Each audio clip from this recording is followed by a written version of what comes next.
오피스, 호텔, 대형 마트나 백화점, 극장, 이게 어떤 순으로 제가 얘기했는지 아시나요? 오늘은 민경남 KM 프로퍼티지 대표와 부동산 간접 투자에 대해서 한번 얘기해 보겠습니다. 안녕하세요, 대표님. 안녕하세요. 자산운용사에 계셨으니까 더 잘 아실 것 같은데요. 작년까지만 해도 리츠 같은 간접 투자 상품이 굉장히 대세였잖아요. 근데 지금 사실은 시장이 안 좋으니까 이런 것들에 투자해도 땡가 싶긴 하거든요. 요새 그 공모로 나오는 간접 투자 상품 같은 경우는 오피스, 마트, 백화점 이런 것들인데요. 이건 어떻게 보면은 해당 실물에 대해 투자를 하는 거다 보니까요. 주식 시장하고 조금은 다르게 움직이는 면도 좀 있습니다. 큰 곡선으로 그리면은 비슷하겠지만요. 결국 뭐 오피스 수요라든가 호텔 매출이라든가 마트 수요라든가 좋은 상품을 싸게 산다면은 충분히 수익을 볼 수 있다고 생각을 합니다. 아무래도 개인은 범접할 수 없는 큰 자산들을 매수할 수 있는 기회, 진짜 무슨 강남 한복판에 있는 빌딩 그런 거에 아주 작게나마 자기가 투자를 할 수 있는, 원래 같으면 그런 기회조차 없는 거잖아요. 근데 이제 공모 리츠나 공모 부동산 펀드 시장이 열리면서 개인들한테도 그런 기회가 주어진 거죠. 제가 운용사 다닐 때 운용사가 제일 고민하는 두 가지가 펀딩하고 딜 소싱입니다. 펀딩, 자금을 어디서 모을 것인가, 그다음에 어디서 좋은 딜을 구할 것인가인데요. 이 펀딩에서 고민하다 보면은 중요한 활로가 공모거든요. 그래서 공모는 언제나 운용사들의 화두이기 때문에 제가 봤을 때 계속 커질 수밖에 없다고 생각을 합니다. 지금 리츠를 크게 나눠보면은 오피스랑 리테일로 갈래를 볼 수 있을 것 같아요. 근데 이 중에서 좀 어떤 게 그나마 좀 유리할 수 있을까요? 사실 리테일 쪽 같은 경우에는 실물 경기가 너무나도 좀 밀접하잖아요. 예, 그래서 실제로 연기금 중에선 리테일 투자를 아예 안 하는 연기금도 좀 있습니다. 아, 그런가요? 예, 그렇기 때문에 대신에 리테일은 이제 수익률이 오피스보다는 높은 거고요. 투자 자산 유형에 대해서 좀 말씀을 드리면 제가 봤을 때는 범용성이 좀 중요한 것 같습니다. 제가 몇 개의 군을 나열을 해볼게요. 오피스, 호텔, 대형 마트나 백화점, 극장. 이게 어떤 순으로 제가 얘기했는지 아시나요? 왠지 마지막이 가장 안 좋은 것 같아요. 아무래도 그렇게 보기 쉬운데요. 오피스 같은 경우는 사용할 수 있는 임차인이 굉장히 다양합니다. 업종에 따라서 굉장히 다양한데 예를 들어서 극장이면요. 우리나라에서 극장 오퍼레이터가 3개밖에 없죠 아마. 메가박스, CGV, 롯데시네마. 이 셋 임차인 가지고 해결을 해야 되는 겁니다. 굉장히 리스크가 큰 거죠. 그렇기 때문에 범용성을 생각을 하셔야 돼요. 마찬가지로 대형마트 같은 경우에도 뭐 이마트냐 롯데마트냐 몇 개 뭐 없습니다. 그렇죠? 예, 그러니까 그리고 또 이제 물류창고가 요새 지금 다시 핫해지거든요. 물류창고랑 마트랑 비교했을 때 이제 마트는 오프라인이고 물류창고는 온라인이다 보니까는 각광을 받고 있는 건 사실이고요. 그리고 또 조심해야 하셔야 될, 그러니까 제 생각인데 자산군보다는 지역을 좀 조심을 하셔야 될 것 같고요. 그리고 이 간접 투자 상품들이 또 조심하셔야 되는 게 끼어 팔기가 좀 있을 수가 있습니다. 그러니까 굉장히 좋은 서울의 알짜 지역에 매수는 하는 건 좋은데 이게 지방에 있는 안 좋은 물건하고 합쳐져 있는 경우가 있거든요. 그런 거는 이제 좀 유심히 살펴보셔야 됩니다. 근데 리츠 같은 경우에는 사실 뭐 공모의 경우 네. 뭘 보고 투자를 해야 되는 건가요? 아무래도 제 생각인데 결국 그게 이제 인컴 게인과 캐피탈 게인, 배당이냐 매각 차익이냐 이제 이 두 가지인데요. 저는 캐피탈 게인, 그러니까 매각 차익을 쫓는 게 맞다고 생각을 합니다. 그러니까 결국 이거의 적정 가치를 찾아내고요. 그래서 현재의 가격과의 괴리를 찾아서 그거를 먹는 플레이를 하는 게 맞다고 생각합니다. 왜냐하면요, 이 배당보다 사실 맨 마지막에 발생하는 매각 차익이 훨씬 더 클 거거든요. 특히 지금 같은 저금리에서는요. 그러면은 결국 그 스프레드에 의해서 이런 리츠 상품들도 배당 소득이 굉장히 낮습니다. 뭐 4%, 5% 이럴 텐데요. 사실 고위험 상품이 투자하는 거거든요. 4%, 5% 보시고 투자하시면 안 돼요.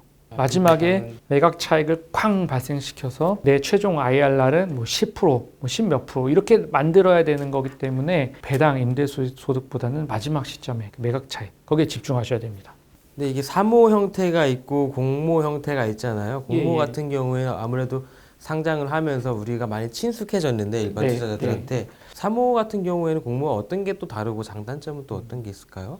일단 사모는 투자자 수가 이제 49인 이하로 제한이 돼 있고요. 사모가 이제 통상 뭐 경영 참여형하고 전문 투자형 이렇게 나누는데요. 뭐 저희는 이제 전문 투자형에 대해서 얘기해야 될 텐데 전문 투자형 같은 경우는 그 투자 최소 금액이 정해져 있습니다.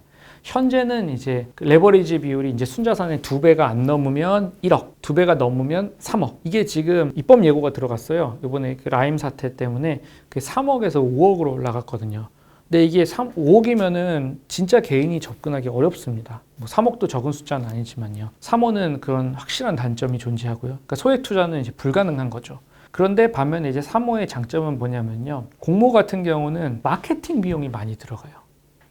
근데 결국 그게 다 녹아 들어가 있어가지고 그거 다 결국 투자자한테 전가됩니다. 그렇기 때문에 비용이 크니까 당연히 수익률은 떨어지는 거죠. 근데 3호는 이제 49인 이내니까요. 마케팅 비용이 사실 없잖아요. 그런 차이가 있기 때문에요. 그리고 운용사들은요, 제일 먼저 연기금을 먼저 찾아갑니다. 그렇다면 뭐 3호를 모집을 했는데 봤더니 예탁하기로 결정하신 분들 중에 뭐 사학연금 있다, 공무원연금 있다 하면은 뒤도 돌아볼 거 없이 바로 들어가는 게 아무래도 그게 긍정적인 지표 중에 하나입니다. 저희가 리츠 얘기를 했는데 원래는 예전에 부동산 펀드도 있었어요. 요즘 말이 조금 덜 나오긴 하는데 네네. 일단 리츠와 펀드의 차이부터 한 번만 좀 짚어주세요. 일반인이 보셨을 때는 그냥 거의 똑같다고 보시면 됩니다. 둘 다 이제 간접 투자고 투자 자금을 모아서 그 자금으로 이제 부동산 취득을 하는 건데요. 부동산 펀드는 기재부 소관, 자통법이 관여를 하는 거고 자산운용회사가 만드는 거고요. 리츠는 국토교통부고 부동산 투자회사법이고 이거는 이제 보통 신탁사의 리츠 부문에서 만듭니다. 그래서 그런 차이는 있습니다. 거의 유사합니다. 펀드 시장 같은 경우에는 요즘에 어떤가요? 사실 최근에 뉴스를 보면은 뭐 어디 해외에 있는 부동산 펀드가 뭐 박살났다. 뭐 그런 얘기들도 많이 들리거든요. 지난 10여 년간요. 사실 부동산 펀드가 제가 알기로는 한 10에서 15%씩 매년 증가를 했었습니다. 뭐 개인도 마찬가지고 연기금도 마찬가지고요. 시중에 이제 자금은 정말 넘쳐나거든요. 계속 그동안 코스피는 박스권에서 뭐 6년간 왔다 갔다 했는데 반면에 이제 대체 쪽, 그러니까 부동산 쪽은 계속 성장을 했거든요. 그러다 보니까는 많은 자금들이 부동산 펀드로 가서 굉장히 활성화됐습니다. 그동안은. 근데 이제 앞으로 어떻게 될지는 이제 좀 지켜봐야 될 것 같습니다. 3월 같은 경우에는 부동산 펀드 설정액이 1년 만에 1조 아래로 떨어졌다고 해요. 예. 이게 아무래도 좀 코로나 영향이 있는 건가요? 예, 있을 겁니다. 실제로 저도 많이 지금 그런 사건을 들었습니다.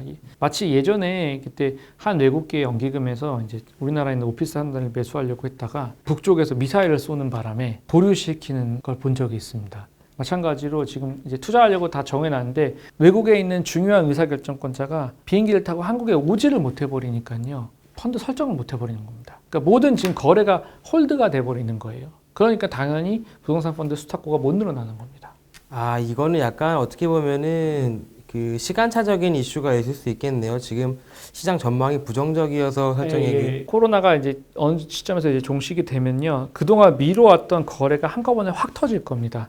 그래서 이제 이얼리 보면은 물론 이제 코로나가 종식이 어느 순간 빠른 시일 내에 된다는 전제하에 말씀드리는 건데요. 큰 차이는 없을 겁니다. 아, 그러면 사모펀드 얘기를 좀 해주세요. 뭐 예를 들면은 지금 사모펀드 같은 경우는 증권사들이 갖고 있는 매물들이 좀 있습니다. 근데 이제 증권사 같은 경우는 그렇게 긴 투자를 하지 않거든요. 수수료를 받고 이렇게 빠지는 그런 플레이를 하는 데인데 그런 데들이 이제 자산 못 팔아가지고 남아있는 물건인데 의외로 좋은 가격에 좋은 매물들이 있습니다. 그런 거를 이제 저는 공략을 하고 있습니다. 그렇다면은 완전 정반대로 간접 투자를 하지 않고 직접 투자를 한다. 꼬마 빌딩에 난 이번 시장에 빌딩 한 채 살 거야 한다면 이번 장에서도 가능한 건가요? 예, 그럼요. 보통 이제 저는요 매물이 나오면요 대지 평당가를 딱 판단을 합니다. 대지가 네, 대지가를 평가를 하고 그 다음에 이제 연면적 땅 평당가를 평가를 하고요. 그 다음에 이제 건물 가격을 감가상각을 시켜가지고 건물 가격을 빼고 다시 대지 평당가를 계산을 해봅니다. 그렇게 해서 세 가지 평당가를 계산을 하고요. 그 다음에 추가적으로 이제 임대 수익률 그거를 계산을 해서 그 네 가지의 숫자가 주변 대비 저렴하다고 판단이 되면 그 다음에 이제 현장 답사를 나갑니다. 이 감가상각 비율이 사실은 약간 좀 크게 달라질 것 같은데 저 같은 경우는 제가 보는 뭐 연면적 뭐 300평에서 500평 되는 그런 건물 같은 경우는 신축 단가를 한 연면적 한 평당 한 600만 원 그리고 감가상각 기간은 한 40년에서 50년 잡아가지고요. 그러면 이제 계산을 할 수가 있잖아요. 현재 있는 자산의 연면적하고 중국 연도가 있을 테니까요. 그 내용 연수대로 잘라가지고 건물 가격을 뽑아내요.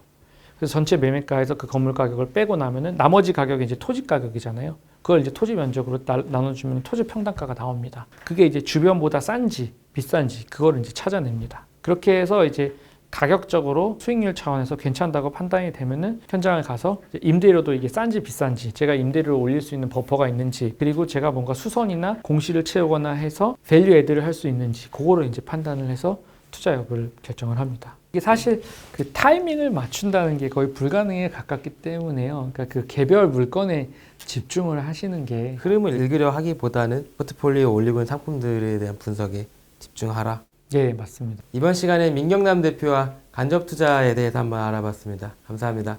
감사합니다.